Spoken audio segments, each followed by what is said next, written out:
No beating around the bush, let's get straight to the point. Number 10, the Hollywood sign. Back in 1923, real estate developers put up a massive sign that read Hollywood Land. It was supposed to stay up for just 18 months as a temporary, disposable advertisement for new homes. The sign was 13.7 meters tall and lit up with 4,000 light bulbs. It cost $21,000 to build, about $350,000 in today's money for an ad with an expiration date. It needed constant repairs, and a caretaker lived in a tiny shack behind the first L, and his one job was to change light bulbs on the sign. His literal job was to keep a temporary ad glowing. By 1949, the land part had fallen off due to weather damage.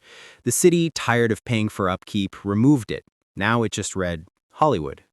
When the sign started crumbling again in the 1970s, celebrities stepped in to save it, turning an ugly advertisement into a cultural icon.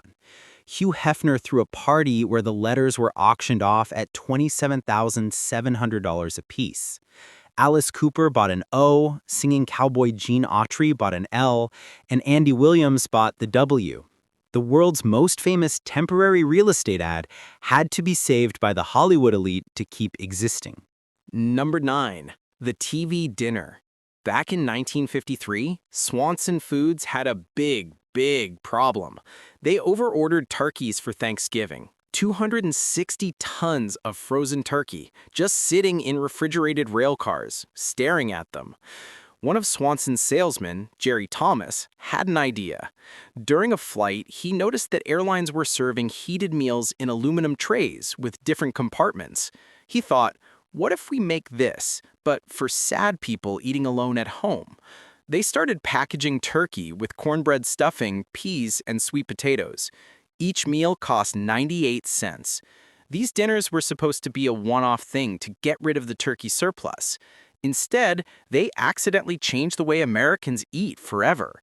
In the first year alone, Swanson sold over 10 million TV dinners. People loved them because they could eat while watching their favorite shows. 3 neat little compartments keeping your food separate, like divorced parents at a graduation, refusing to touch. If you didn't heat them up exactly right, you ended up with a meal that was simultaneously scalding hot and frozen solid. The mashed potatoes would be molten lava, while the peas remained frozen enough to crack a tooth. These TV dinners were so successful, they changed family dynamics forever. No more sitting around the dinner table sharing stories about your day. Now everyone could grab their aluminum tray and retreat to their own corner, like a hermit crab who just ordered a turkey meal.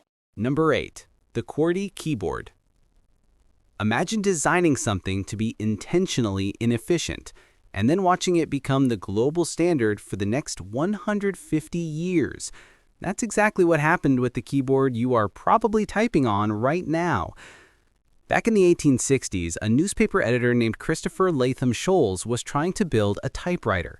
His first design had the keys laid out alphabetically, which logically made sense. But the typewriter kept jamming because people were typing too fast. These early typewriters had metal arms that swung up and clanged into each other. So Sholes came up with a bizarre temporary fix. He rearranged the keys to space out the most common letter pairs as far apart as possible. This was designed to slow down the typists just enough to keep the arms from jamming. This temporary solution became known as the QWERTY Keyboard. Flash forward to today, and we are still using this intentionally inefficient layout, designed to solve a problem that hasn't existed for over a century. We no longer have metal arms that can jam, but QWERTY is so deeply ingrained in our society that even when people tried to introduce better layouts, they failed miserably. You are using a layout specifically designed to slow you down, created for a machine that no longer exists. Congratulations, your productivity is being sabotaged by an 1860 problem. Number 7. Internet cookies. Back in 1994, a programmer named Lou Montulli had a problem. He was working on an online store website, and customers kept losing their shopping carts. Every time they clicked to a new page, the website forgot what they wanted to buy. It's like having a very forgetful shopping assistant who dumps your cart every time you turn your back. Lou needed a quick fix, so he invented something he called cookies. These were tiny text files that would remember what you put in your cart. It was supposed to be a temporary solution until they found something better. Other websites saw this and thought, hey, if we can remember what's in someone's cart, what else can we remember? Turns out, pretty much everything. Your login details, your preferences, your browsing history. Cookies track it all. These tiny digital crumbs follow you everywhere you go online. It's like having a very creepy stalker who takes notes on everything you do. Oh, I see you looked at those shoes last week. Here they are again in every single ad for the next month. Oh, you search for cat videos at 3 a.m.? Let me tell everyone who wants to advertise to you. Now cookies are so deeply tied into how the internet works, we can't get rid of them. They went from a quick shopping cart fix to being the backbone of online advertising. It's like fixing a leaky pipe with duct tape and then building an entire city around that duct tape.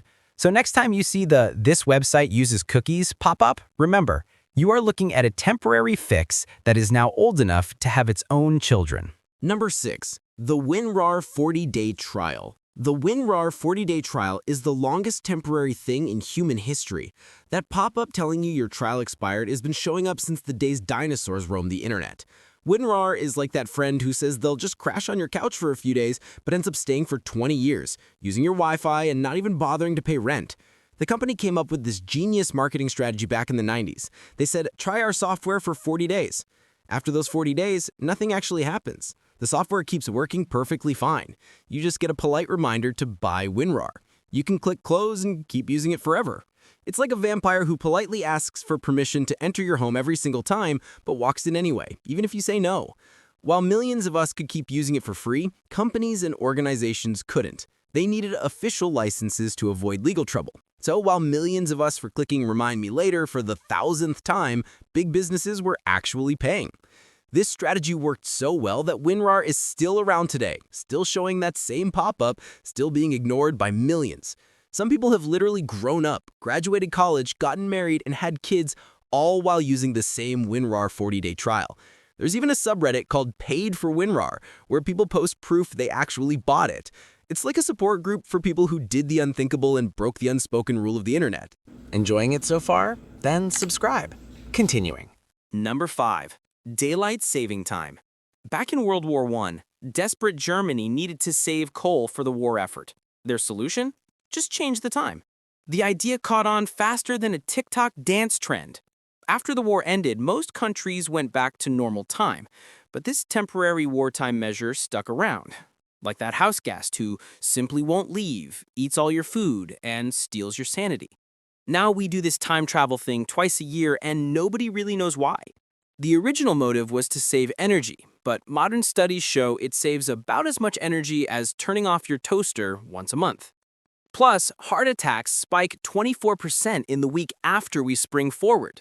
Car accidents go up too. And the funniest part is everyone thinks we did this for the farmers, but farmers hate DST. Cows don't care what time your clock says. They want to be milked when they are ready. Try telling a cow, sorry, it's 6 a.m. now, not 7 a.m., thanks to some government decree. The cow will look at you like you're insane. And it would be right. A few states finally said enough is enough. Arizona and Hawaii looked at the whole thing and said, nope, we're good, thanks. But the rest of us are still out here acting like time is something we can just shift whenever we feel like it, twice a year, just to feel a little more disoriented. Number 4. The TSA, America's most permanent temporary solution. After 9/11, the government needed a quick, dramatic fix for airport security. They created this temporary agency, the TSA, Transportation Security Administration, until they could figure out something better. That was over 20 years ago. What started as a small agency has ballooned into a massive operation with over 50,000 employees and $1 billion budget. That's more employees than the entire population of some small cities. The TSA was supposed to be replaced by private security firms once things calmed down and the hysteria subsided. But instead, it became more permanent than most marriages. The agency has become such a permanent fixture that there are now adults who have never known air travel without it. To them, taking their shoes off at security is as normal as buckling their seatbelt. And here's the kicker, the touch of absurdity. In secret official tests, the TSA has reportedly failed to detect weapons and explosives up to 95% of the time. It's like having a bodyguard who is really good at making you remove your footwear, but misses the man with the sword walking right past him. The one thing that TSA is truly good at is making us feel like we are safe. All of this was supposed to be temporary. Number 3. The Eiffel Tower. Imagine spending a fortune building something, promising everyone you'll tear it down in 20 years and then just never doing it. That's exactly what happened with the Eiffel Tower. Back in 1887, a group of Parisian artists and writers were absolutely losing their minds over this new project. They called it a tragic street lamp, a giant black chimney, and a useless skeleton. One critic said it would be like having a gigantic black chimney crushing Notre Dame Cathedral. None of that mattered because the tower wasn't supposed to stay anyway. It was meant to be the world's fanciest carnival attraction. Build it for the 1889 World's Fair, leave it for 20 years, and then dismantle it. The permit literally had an expiration date, but Gustave Eiffel, the man who built it, wasn't going to let his masterpiece be taken down. While everyone else saw an ugly metal tower, Eiffel saw the world's tallest antenna. He started running scientific experiments on the tower. He put weather instruments on it, used it for radio broadcasting. Basically, he turned it into the world's most expensive Swiss Army knife to prove its worth. Then World War I happened, and suddenly having the tallest radio antenna in France wasn't a bad idea. The tower became crucial for intercepting enemy messages. It even helped catch the infamous spy Mata Hari. By the time the permit expired, the tower had become too useful to tear down. Today, the Eiffel Tower gets more visitors than any other paid monument in the world. And those critics who hated it, one of them used to eat lunch at the tower's restaurant every single day. When asked why, he said it was the only place in Paris where he didn't have to look at it. Number 2. The Jeep. The Jeep started as the military version of a quick Tinder hookup. They just needed something fast and temporary for World War II. The army was tired of their soldiers riding motorcycles, like some kind of wartime biker gang. So in 1940, they sent a desperate message to car companies. They needed a light reconnaissance vehicle, and the deadline was insane. Most companies looked at that deadline and laughed uncontrollably. But a tiny company called American Bantam stepped up and delivered a design. They were too small to produce enough, so the Army smartly took their designs and gave them to Willys and Ford to build. The result was the Willys MB, a vehicle that could go anywhere, carry anything, and probably survive a nuclear blast.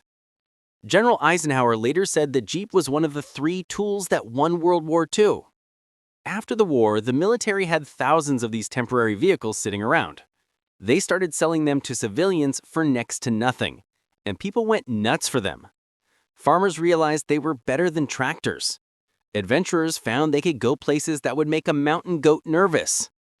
Willys decided to keep making them, calling the civilian models the CJ series.